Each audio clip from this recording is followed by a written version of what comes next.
नमस्कार दोस्तों, मैं मोहन बाकर आप सभी का स्वागत करता हूं अपने YouTube चैनल एग्रीकल्चरलिस्ट बाकर में। आज का जो हमारा वीडियो रहने वाला है वो सीड ड्राइंग के बारे में रहने वाला है, जिसमें हम 4 पॉइंटों के बारे में बात करेंगे। बीज परिचय, बीज नमी की जो मात्रा है उसके बारे में, और बीज सुखाई के जो सिद्धांत है उनके बारे में, और जो बीज सुखाई है जो सीड ड्राइंग मेन पॉइंट है उसके बारे में आखिरी में बात करेंगे कि सीड ड्राइंग किस तरीके से की जाती है।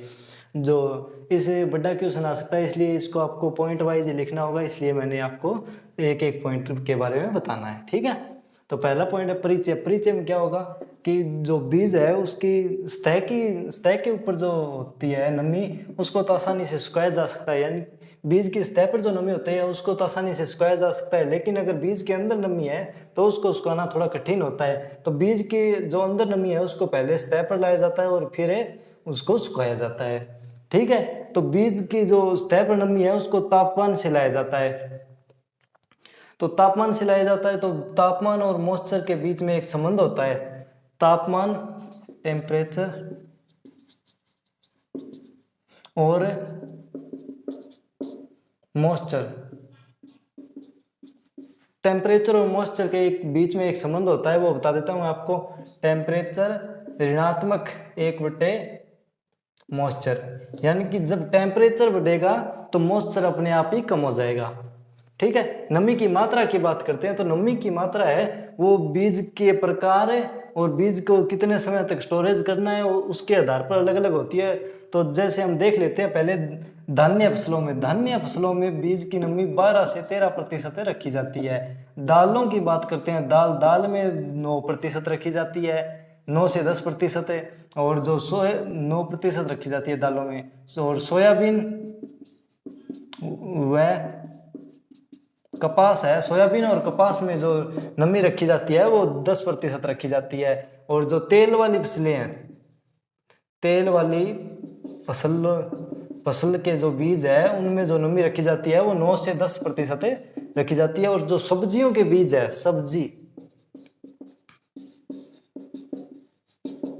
जो सब्जियों के बीज है उनमें जो नमी रखी जाती है वो 8% रखी जाती है। तो धान्य फसलों में 12 से 13% है, दाल में 9% है, सोयाबीन और कपास में 10%, और तेल वाली फसलें हैं उनमें 9 से 10% है। और जो सब्जियों के बीज है उनमें 9% नमी रखी जाती है। 9% नहीं, 8% होगी, 8%।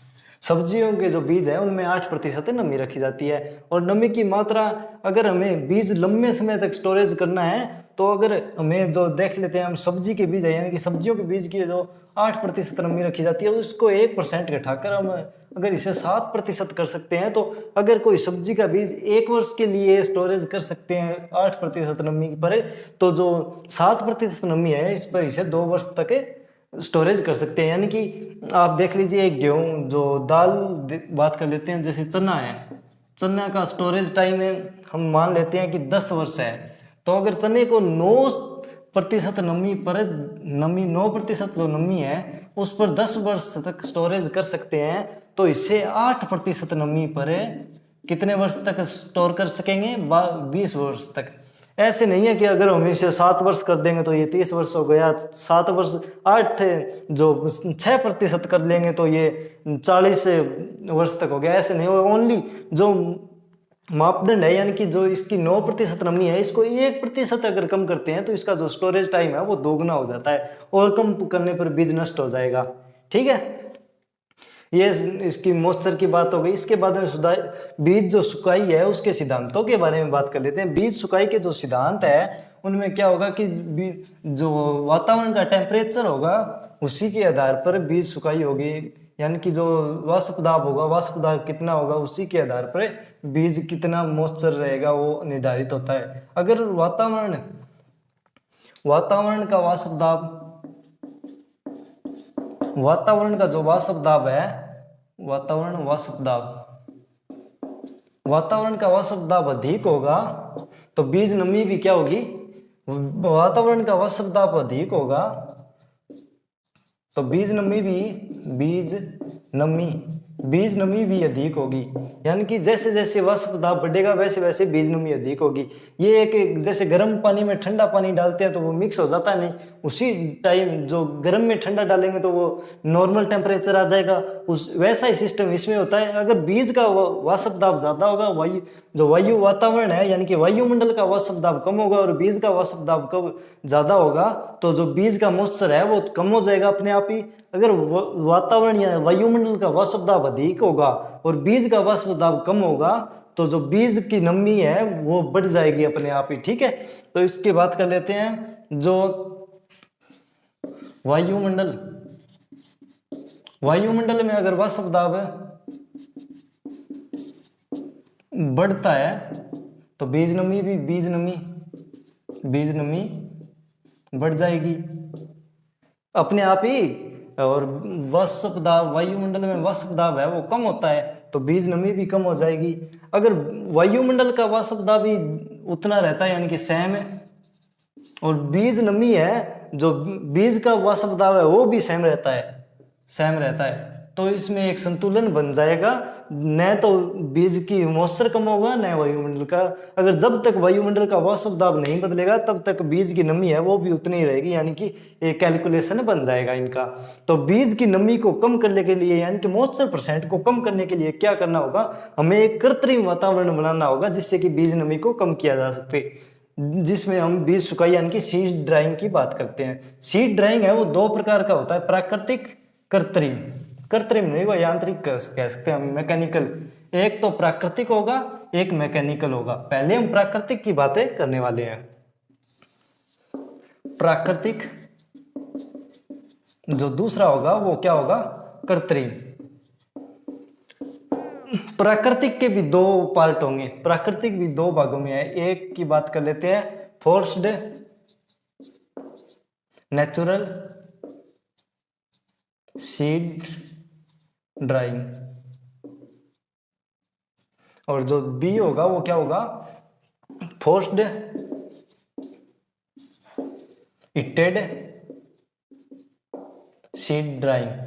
तो नेचुरल इटेड सीड, जो फोर्स्ड नेचुरल सीड ड्राइंग है उसमें क्या होगा, जो गोदाम है, गोदाम में आपने देखा होगा, ये एक बीज का गोदाम है, ये इसकी छत हो गई, छत के दोनों साइड यहाँ पर और यहाँ पर, यहाँ से इसमें वातावरण की जो हवा है वो डाली जाएगी, यानी कि एक पंखा लगाया जाएगा जो कि हवा अंदर फेंकेगा। गोदाम के अंदर हवा फेंकने वाला एक पंखा लगाया जाएगा और यहाँ से जो गर्म हवा आएगी, गर्म हवा यानी कि इसे गर्म, जो फोर्स्ड नेचुरल सीड ड्राइंग है इसे गर्मियों के समय ही उपयोग में लाना संभव है, यानी कि सर्दियों में तो जो भारी हवा होगी वो नमी युक्त ही होगी जिससे कि जो सीड है उसकी मॉइस्चर परसेंट बढ़ सकता है, घटेगा नहीं। लेकिन अगर हमें जब गर्मियों की बात करें तो गर्मियों में जो वाष्प दाब है हवा का वो कम रहता है, यानी कि हवा गर्म रहती है। तो जब गर्म हवा प्रवेश करेगी इस पंखे की सहायता से तो जो सीड के अंदर से होती हुई यानी कि गोदाम के अंदर से होती हुई यहाँ से निकल जाएगी। यहाँ पर एक हवा बाहर फेंकने वाला जो है पंखा लगा दिया जाता है, यहाँ से हवा अंदर फेंकने वाला पंखा जाएगा, वो हवा ऐसे सीडों के अंदर जाती हुई और यहाँ से हवा बाहर निकल जाएगी। ये तो क्या प्रक्रिया होगी, फोर्स्ड नेचुरल सीड ड्राइंग। अब हम बात करते हैं फोर्स्ड हीटेड सीड ड्राइंग में क्या होता है। फोर्स्ड हीटेड सीड ड्राइंग में सेम यही विधि होती है, बस थोड़ा सा अंतर होता है। यहाँ पर क्या होगा, ये सेम पंखा लगाया जाएगा, यानी कि सेम पंखा यहाँ पर लगा दिया, यहाँ पर भी वही सेम पंखा लगाया जाएगा। ये तो पंखा क्या करेगा, और बाहर फेंकेगा, ये अंदर लाएगा, यहाँ पर सीड हो गया हमारा। ठीक है, इस पंखे में क्या होगा, बस यहाँ पर एक हीटर लगाया जाएगा, यानी कि जो हीटर है वो क्या करेगा, गर्म हवा अंदर फेंकेगा और ये जो पंखा है वो उस हवा को इसके अंदर, पहले ही तो ये हवा यहाँ पर आएगी, यहाँ से होती हुई ये हवा यहाँ से बाहर निकल जाएगी, यानी कि हीटर के द्वारा हवा को गर्म करके जो गोदाम है उसका वाष्प दाब कम किया जाता है, यानी कि उसको गर्म किया जाता है, जिससे कि जो मॉइस्चर परसेंट एसिडों का वो कम हो जाता है। ठीक है, इसके बाद में हम बात करने वाले हैं जो हमारे यांत्रिक है या कृत्रिम नहीं, यांत्रिक, प्राकृतिक और यांत्रिक विधि है, यानी मैकेनिकल विधि की बात करें तो इसमें दो चित्र है वो उनकी बात कर लेते हैं। यानी कि 2 यंत्र होंगे, इसमें 2 यंत्रों का उपयोग किया जाता है। सीड ड्राइंग में हमने क्या बात की थी? सीड ड्राइंग में हमने 2 विधियों की बात की थी, एक तो थी प्राकृतिक और दूसरी थी यांत्रिक में हमने बात की थी 2। यांत्रिक में जो है यंत्रों से जो सीड की मॉइस्चर परसेंटेज है वो कम किया जाता है, यानी कि यंत्रों का उपयोग किया जाता है। मैकेनिकल कहते हैं इसे इंग्लिश में, मैकेनिकल सीड ड्राइंग। तो मैकेनिकल सीड ड्राइंग में 2 यंत्र है, दोनों यंत्रों के बारे में बात कर लेते हैं हम। जो पहला यंत्र है उसे बैच बीन ड्रायर कहते हैं। यहाँ पर आपको दिखाई नहीं दे रहा होगा, शायद कम दिखाई दे रहा हो, मैं यहाँ पर लिख देता हूँ बैच बीन ड्रायर, जिसे एक और नाम दिया गया है मेटल बीन भी कहते हैं और बैच बीन ड्रायर भी कहते हैं। इस यंत्र में क्या होता है, यहाँ से बीज डाला जाता है, यानी कि यहाँ से बीज इंटर होता है इसमें, और यहाँ पर जो ऊपर है ये एक कैन के टाइप का होता है।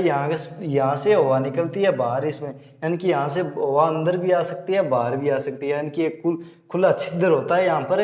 और जो इसके नीचे से क्या किया जाता है, एक पंखा लगाया जाता है, यहाँ पर एक पंखा लगा दिया जाता है, और ये पंखा क्या करेगा, बाहरी हवा है यानी कि जो बाहर से हवा आ रही है उसको अंदर लाएगा, और यहाँ पर एक हीटर लगा दिया जाता है। तो ये पंखा यहाँ से बाहरी हवा ला कर देगा, यानी कि हवा बाहर से कूल भी आ सकती है, और जो गर्म तो आने का चांस कम ही रहता है, कूल ही हवा आती है, और ड्राई रहनी चाहिए हवा, यानी कि ये नहीं है कि हवा में नमी की मात्रा आ रही हो, कम आनी चाहिए। और फिर यहाँ पर हीटर लगा दिया जाता है। तो ये हवा इस हीटर से होती हो क्या होगी, यहाँ से यहाँ पर आएगी जो हवा क्या हो जाएगी, गर्म हो जाएगी। ये गर्म हवा जब यहाँ से आ रहे इस बीज पर लगेगी तो बीजों का जो नमी परसेंटेज है वो कम होता जाएगा, और जब ये गर्म हवा यहाँ पर बीजों के लगने के बाद ठंडी हो जाएगी तो यहाँ से क्या हो जाएगी, यहाँ से बाहर निकल जाएगी, और जो बीज है वो यहाँ से आता हुआ, यहाँ पर तो बीजों का जो मॉइस्चर परसेंटेज है वो ज़्यादा होगा, लेकिन यहाँ पर आकर मॉइस्चर परसेंटेज बीजों का कम हो जाएगा और बीज यहाँ से बाहर निकल जाएंगे। ये क्या है, आउटलेट क्षेत्र है, यानी कि यहाँ से ग्रेन है वो बाहर निकल रहा होगा। ये तो बैच बीन ड्रायर की बात हो गई। जो बैच बीन ड्रायर का उपयोग है वो कम बीजों का जो नमी परसेंटेज है वो कम करने के लिए उपयोग में लिया जाता है, यानी कि इसे बड़े स्तर पर उपयोग में नहीं ले सकते, ये कम बीजों का एक साथ है जो नमी परसेंटेज है वो कम कर सकते हैं। और इसके बाद में जो दूसरा हमारा है वो कंटिन्यूअस फ्लो ड्रायर है। कंटिन्यूअस फ्लो ड्रायर, इसके नाम से ही पता चल रहा है कि कंटिन्यूअस मतलब इसको एक साथ चला सकते हैं, यानी कि लंबे समय तक, और इसमें ज़्यादा बीजों का जो नमी परसेंटेज है वो कम किया जा सकता है। इसके बाद इसके बारे में बात करें तो इसमें यहाँ से बीज डाले जाएंगे। ये क्या है कि नॉर्मल रूप से देखने में हमारे जो घर पर चक्की होती है उसी के टाइप का होता है। यहाँ से बीज आएंगे और ऐसे 2 लाइनों में जा सकते हैं, बीज कहीं पर ही जा सकता है, दोनों साइडों में बीज। इसमें क्या होगा, यहाँ पर तो हीट होगी, यानी कि यहाँ पर तो गर्म हवा होगी, यहाँ पर ठंडी थोड़ी सी कम गर्म होगी, तो यहाँ से जो बीज है वो गर्म होकर बाहर निकलता जाएगा। यहाँ से बीज है आउटलेट, यानी कि ये जो बाहर आने का रास्ता है बीज के और ये अंदर जाने का रास्ता है। इसमें बीज को करना क्या है, यहाँ से सीधा आएगा और ऐसे निकल जाएगा, ठीक है, ऐसे नहीं, यहाँ से निकलेगा बीज, और यहाँ से बीज को यहाँ से जो नमी होगी तो ये वाल है वो गर्म होगी, गर्म होने से जो बीजों का नमी परसेंटेज है वो ऑटोमेटिक कम हो जाएगा। तो यहाँ पर जो हमारा सीड ड्राइंग की प्रोसेस है वो कंप्लीट होती है। धन्यवाद दोस्तों, अगर वीडियो अच्छा लगा हो तो लाइक शेयर सब्सक्राइब जरूर करना। Thank you.